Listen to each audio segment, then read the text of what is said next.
বাঙালি জীবনের অবিচ্ছেদ্য একটি উপাদান হলো চা।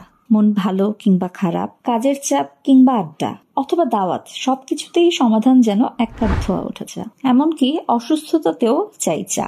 আর এই শীতে এক কাপ চাই হতে পারে আপনার সব সমস্যার সমাধান। জাস্ট চায়ের সাথে কিছু উপাদান মিশিয়ে নিলেই চায়ের গুণ বেড়ে যাবে বহু গুণে। চলুন আজকের ভিডিওতে জেনে নেই কি কি উপাদান মেশালে চায়ের স্বাদের ভিন্নতার পাশাপাশি বাড়বে এর গুণাগুণ। লেবু। সর্দি, কাশি, গলা ব্যথায় লেবু চা হতে পারে অন্যতম সমাধান। রং চায়ের সাথে কিছুটা লেবুর রস মিশিয়ে দিলেই স্বাদের সাথে বাড়বে গুণাগুণ। এছাড়াও বর্ধিত ওজন কমাতে হলেও চায়ের সাথে লেবু মিশিয়ে নিতে পারেন, যা ক্ষুধা কমায়। এতে থাকা সাইট্রিক অ্যাসিড শরীরে থাকা টক্সিন দূর করে। লেবু চা ইনসুলিন নিয়ন্ত্রণে ও মেটাবলিজম উন্নত করতে সহায়তা করে।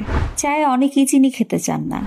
চিনির পরিবর্তে চায়ের সাথে মধু মিশিয়ে নিতে পারেন। গলা ব্যথা কিংবা সর্দি কাশিতে মধু খুবই উপকারী। মধু রোগ প্রতিরোধ ক্ষমতা বৃদ্ধি করে। এতে আছে প্রচুর পরিমাণে অ্যান্টিঅক্সিডেন্ট ও অ্যান্টিব্যাকটেরিয়াল, যা শরীর সুস্থ রাখে। এছাড়াও নিয়মিত মধু চা খেলে ওজন কমবে, পাশাপাশি হজমের সমস্যারও সমাধান হবে। আদা। আদা চা অনেকেরই বেশ পছন্দ। এর ঝাঁঝালো স্বাদ চায়ে যোগ করে এক নতুন মাত্রা। আদায় থাকা অ্যান্টিঅক্সিডেন্ট রোগ প্রতিরোধ ক্ষমতা বাড়ায়। সর্দি কাশি, গলা ব্যথা ও অ্যাসিডিটি সমস্যার সমাধানে আদা চা বেশ উপকারী। এটি কোলেস্টেরলও কমায়। এছাড়া নিয়মিত আদা চা পান করলে হৃদরোগ ও স্ট্রোকের ঝুঁকি কমে। লবঙ্গ। প্রদাহজনিত সমস্যা কমাতে লবঙ্গ বেশ উপকারী। রক্তে শর্করার মাত্রা নিয়ন্ত্রণে রাখতে লবঙ্গ চা খেতে পারেন। লবঙ্গ চা দাঁতের ক্ষয় ও গহ্বরের সমস্যা দূর করতে সহায়তা করে। এছাড়া এই চা খাদ্য হজমে ও ওজন কমাতেও সহায়ক। তুলসী।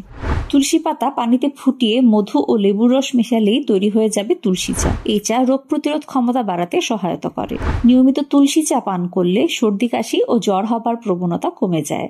এতে থাকা ভিটামিন এ এবং সি রোগ প্রতিরোধ ক্ষমতা বাড়ায় এবং ত্বকের স্বাস্থ্যের জন্য বেশ উপকারী। এছাড়াও ক্যামামাইল টি, গ্রিন টি, পুদিনা চা, জবা ফুলের চা প্রভৃতিও স্বাস্থ্যের জন্য বেশ উপকারী। পরিশেষে বলবো, পরিমিত চা পান স্বাস্থ্যের জন্য ভালো।